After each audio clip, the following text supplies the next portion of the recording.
নমস্কার বন্ধুরা, রোমাদি গুইন চ্যানেলে তোমাদের সকলকে স্বাগত। কেমন আছো সবাই? আশা করি তোমরা সকলেই ভালো আছো, আমরাও ভালো আছি। অনেক দিন পর আমি ব্লগ করছি। কালকেও তোমাদেরকে বলেছি, মানে ভিডিওগুলো আমার করা থাকে, সেগুলো আর এডিটিং করে ছাড়া হয়নি। প্রচণ্ড চাপে ছিলাম এই কয়দিন, এই জন্য। তো দেখো, সকালবেলা যেরকম রেগুলার আমরা চা খাই, সেরকমই চা বসিয়ে দিয়েছিলাম। আর দুধ চা ছাড়া তো আমাদের কোনো কথাই নেই। তবে রান্নাঘরটা আজকের থেকে খুবই আলোকিত ছিল। তার কারণটা তোমাদের একটু পরে দেখাবো। চাটা তো আগে খেয়ে নিই। সকালবেলা চাটা খেয়ে জামা কাপড় কেচে মেলে দিয়েছিলাম। তারপর দেখো, এরকম জানলা দিয়ে প্রচণ্ড আলো আসছে।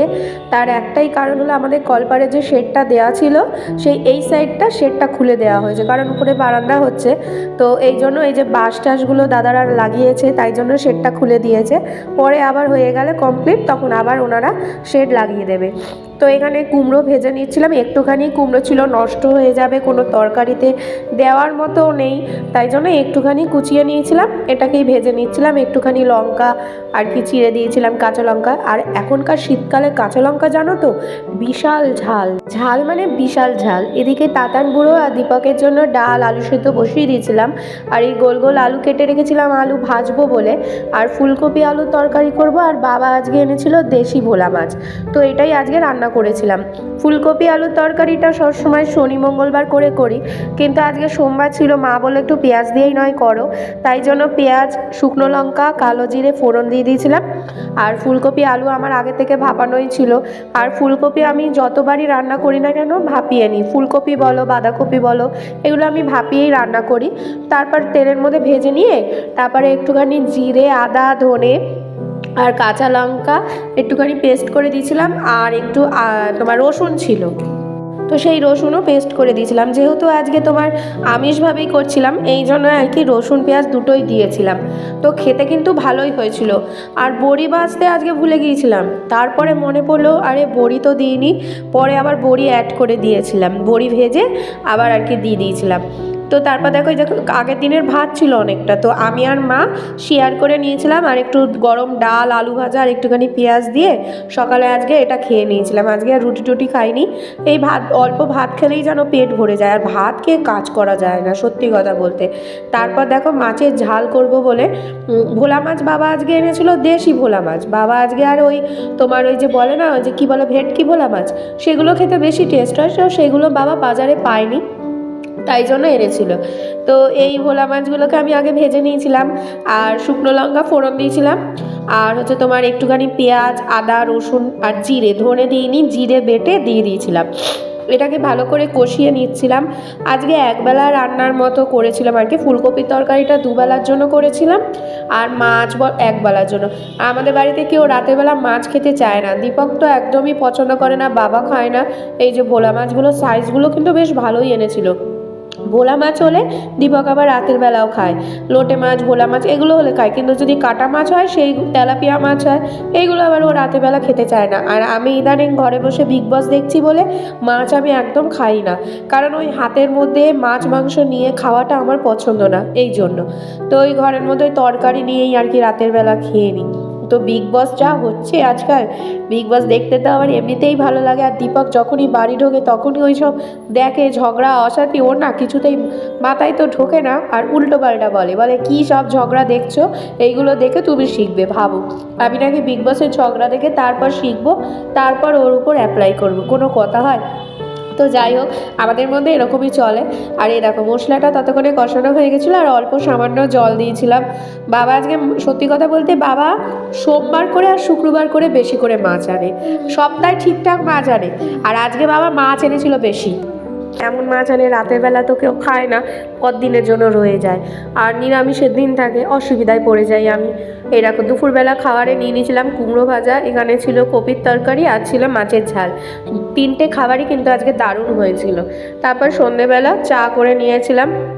আজকের ব্লগে সেরম কিছু ছিল না বলে আমি কালকের ব্লগটাও অ্যাড করে দিয়েছিলাম। কালকে ছিল আমার দাদার বিয়ে, সেটাও তোমাদের সাথে শেয়ার করছি, দেখতে থাকো। তো এই যে তোমার এটা ছিল সোমবারের ব্লগ। তারপরে দেখো, চাটা নিয়ে ঘরে চলে এসেছিলাম, চাটা খাচ্ছিলাম। আর তাতার বুড়ো তখন দাদুর কাছে ছিল। আর রাতের বেলা বিগ বসটা শেষ হয়ে যাওয়ার পরে আলু সেদ্ধ ছিল, আলু সেদ্ধর মধ্যে মা পেঁয়াজ টিয়াজ দিয়ে দিয়েছিল, তো ওই একটুখানি আমি টেস্ট করার জন্য নিয়েছিলাম আর কপির তরকারি দিয়ে রাত্রে খেয়ে নিয়েছিলাম। তারপর এটা ছিল হচ্ছে মঙ্গলবার ছিল আমার দাদার বিয়ে, মানে 10ই ডিসেম্বর। তো এই দিনকে অনেক কিছু প্ল্যান করেছিলাম, আমি সকালে যাব থাকবো, কিন্তু কোনোটাই হলো না। কারণ তাতান বুড়ো এতটাই জ্বালাতন করে, তার মধ্যে পুতু মানে আমার দিদির ছেলে ও এর সাথে সাথ দেয়, তাতে আমার পক্ষে সম্ভব ছিল না। দীপক দোকান বন্ধ করে 3 দিন ধরে থাকতেও পারবে না, এই জন্য আমাদের ওই আসা যাওয়ার মধ্যেই মানে হয়েছিল আর কি। কালকে চলে গেলো আইবুড়ো ভাতে, সোমবার দিন মা গেছিলো, আমার মা চলে গেছিলো সোমবার দিন থেকে পুরো প্রপার নেমন্তন্ন ছিল আর কি। সোমবার সকাল থেকে কোনোটাতেই আমার আর অ্যাটেন্ড করা হয়নি। তো আজকে মঙ্গলবারে আমি মাকে বলেছিলাম, শাশুড়ি মাকে, মা আজকে আমি আর রান্নাঘরে ঢুকবো না, তুমি আজকে সামলে নিও। তো সকালবেলা চাটা খেয়ে পুরো বাড়ি মোছা হয়ে গিয়েছিলো, তারপর পুজো দিয়ে দিয়েছিলাম। তখনও তাতার পুরো ঘুমোচ্ছিল, আর ইনাকে ছাড়া তো আমার দিন শুরু হয়ই না। তারপর দেখো জানলার মধ্যে সমস্ত জামা কাপড় আমি মেলে দিয়েছিলাম, বারান্দায়ও মেলা ছিল। তাতানগুলো তখন উঠে গিয়েছিল, পুজো দেওয়াও কমপ্লিট হয়েছে আর ও ঘুম থেকে উঠে গিয়েছিলো। তারপর ওকে নিয়েই আমি ছিলাম সারাটা দিন। আর এর মধ্যে দেখো দীপক আবার এক গাদা মাল নিয়ে এসেছে, আজকে পুজো দিতে যাব, স্নানে যাব, তার আগে এত কিছু নিয়ে এসেছিলো। সবে ঘর মোছা কমপ্লিট হয়েছে তখন আবার আমাকে ঘর মুছতে হয়েছিল। তারপর দুপুরবেলা তখন ঘড়িতে বেজেছিল 3টে, 3:30, হ্যাঁ 3:30-র সময় আমি রেডি হয়েছিলাম। পাড়ার এক বৌদি এসে আমার চুলটা শুধু বেঁধে দিয়ে গিয়েছিল, আর বাদ বাকি মেকআপ তো আমি করি না, আমি নিজের মতো করে সেজে নিয়েছিলাম। দিদিরা গাড়ি নিয়ে চলে এসেছিল। তো এখানে এই যে মাঝখানে পুতু, এই যে দেখেছো তাতার বুড়ো হাই করছে তোমাদের, তো সবাই ছিল। আর পিছন দিকে দাদাভাই আর দীপক ছিল। আমাদের এই কল্যাণী রোডটা না এত সুন্দর করেছে, সে বলার মতো না। মানে এই রোডটাতে যদি যাও, মানে লং ড্রাইভ যেটাকে বলে না, সেটা একদম প্রপার। আর এই রোডটা পুরো কানেক্ট হবে এয়ারপোর্ট থেকে কল্যাণীর এইমস অবধি কানেক্ট হচ্ছে রাস্তাটা, তাই জন্য প্রচণ্ড বড় আর প্রচণ্ড চওড়া। মানে এটা শুনছিলাম 4 ওয়ে রাস্তা হবে, কলকাতা শহরের মতো 4 ওয়ে রাস্তা হবে। আর এই রাস্তাটা হওয়াতে আমাদের জন্য প্রচণ্ড সুবিধা হয়ে গেছে, আমরা শর্টকাটে অনেক তাড়াতাড়ি আর কি পৌঁছে যেতে পারবো কলকাতায়, এরমভাবে রাস্তাটা প্ল্যানিং করা হয়েছে। তো এই রাস্তা দিয়ে যেতে যেতে ভাবছিলাম, কলেজে যখন পড়তাম তখন এই রাস্তা দিয়ে আমি পরীক্ষা দিতে যেতাম, আমরা সব বন্ধুরা মিলে। তখন দত্তপুরের একটা বাস ছিল, মানে দত্তপুর দক্ষিণেশ্বরের একটা বাস ছিল, সেই বাসে করে যেতাম। সেই রাস্তা যা অখাদ্য ছিল না, মানে একাত হলে ওকাত হয়ে যাবো এরকম টাইপের রাস্তা ছিল। আর সেই রাস্তা যখন এরকম হয়েছে, এত সুন্দর লাগছিল, দারুণ লাগছিল। আজকে মঙ্গলবার ছিল ঠিকই, বাড়িতে কিন্তু আজকে আমি নিরামিষ খেয়েই বেরিয়েছিলাম। আর বিয়ে বাড়িতে আমিষ জানি, কিন্তু ঘরের ভিতর আমি হনুমানজিকে যেহেতু রেখেছি, তাই জন্য আমি মঙ্গলবার করে কোনোদিনও বাড়িতে আমিষ খাই না, আমি বাইরে খেতে পারি। কিন্তু বাড়িতে যেহেতু উনি রয়েছেন, মঙ্গলবার ওনার জন্মবার, তাই জন্য আমি আর ওই প্রতিষ্ঠার দিনে আর কি আর খাই না। তো এরকম বলতে না বলতে অনেকটা দূর আমরা এগিয়ে এসেছিলাম, সন্ধে হয়ে গিয়েছিল। আর এই রাস্তাটা যেতে যেতে জ্যাম এত পরিমাণে ছিল, আজকে প্রচণ্ড জ্যাম ছিল, কারণ বিয়ের ডেটটা প্রচুর ছিল। রাস্তাঘাটে এত জ্যাম ছিল, কতগুলো যে বিয়েবাড়ি দেখতে পেয়েছিলাম, মনে হচ্ছিল যে এই বিয়েবাড়িগুলোতে ঢুকে গেলে বরং ভালো হয়। আর পৌঁছতেই দেখো আরটিসির সামনে দিয়েই যতবার মাসি বাড়ি যাই, এই আরটিসিটা রাস্তায় পড়বেই যেতে চলার পথে, তো এটাও দেখে দিয়েছিলাম। এর ভেতরে কখনো জানি না ঢোকার সৌভাগ্য হবে কিনা, বাইরে থেকেই যতবার এই রাস্তা দিয়ে যাই বাইরে থেকেই দেখি, আর বাইরে থেকেই ক্যাপচার করে ফোনে। আর জানি না কবে কোনোদিনও ঢুকতে পারবো কিনা, যদি তোমাদের ভালোবাসা আশীর্বাদ পাই তাহলে অবশ্যই হয়তো একদিন না একদিন এর ভেতরেও যেতে পারবো, তোমাদের সাথে শেয়ার করতে পারবো। তারপর চলে এলাম টালিগঞ্জে, এই যে মেয়ের বিয়ে বাড়িতে, যেখানে মেয়েরা আর কি বিয়েবাড়ির একটা কমিউনিটি হল আর কি ওরা বুক করেছিল, সেখানেই পৌঁছে গিয়েছিলাম।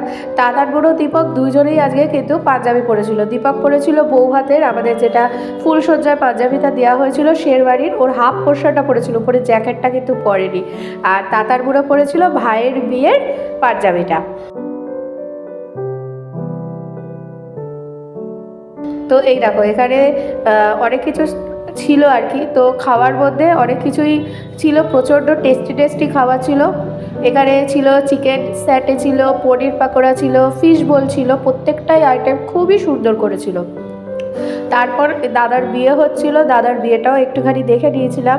পৌঁছেছিলাম তখন রাত্রি 8:30, বাড়ি থেকে বেরিয়েছি 4টের সময় আর পৌঁছেছি 8:30। অনেকটাই আমাদের লেট হয়ে গিয়েছিলো।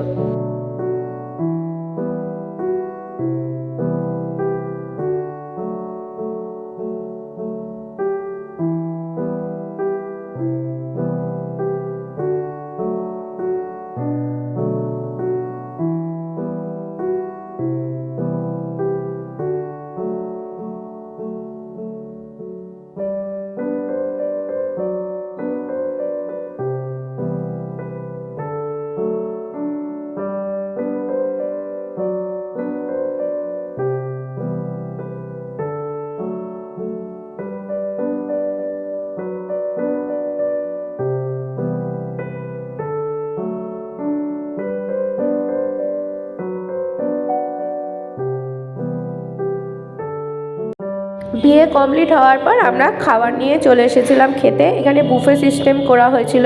পিস কচুরি, ছোলার ডাল, ফিশ কাটলেট, পোলাও, মাছ করেছিল সেটা খাইনি, আর ছিল মাটন কষা। প্রত্যেকটা রান্নাই খুবই সুন্দর করেছিল।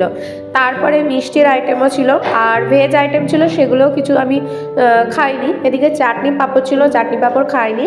রসগোল্লা নিয়েছিলাম, আর নিয়েছিলাম সন্দেশ আর আইসক্রিম।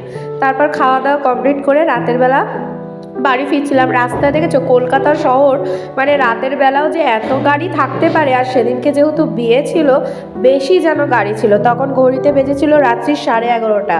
তখনও রাস্তায় দেখো প্রচণ্ড জ্যাম, আটকে গিয়েছিলাম। বাড়ি ঢুকেছি তখন কটা বাজে, রাত্রি 1টা হবে। রাত্রি 1টার সময় আমরা বাড়ি ঢুকেছিলাম। তো আজকের ব্লগটা এইটুখানি থাক, আবার একটা নতুন ব্লগ নিয়ে অবশ্যই হাজির হব। ততদিন সকলে সুস্থ থেকো, ভালো থেকো, সকলকে ভালো রেখো। যারা এখনও অবধি আমার চ্যানেলটিকে সাবস্ক্রাইব করোনি তারা প্লিজ সাবস্ক্রাইব করে দিও। তো চলো, tata, bye bye, good night.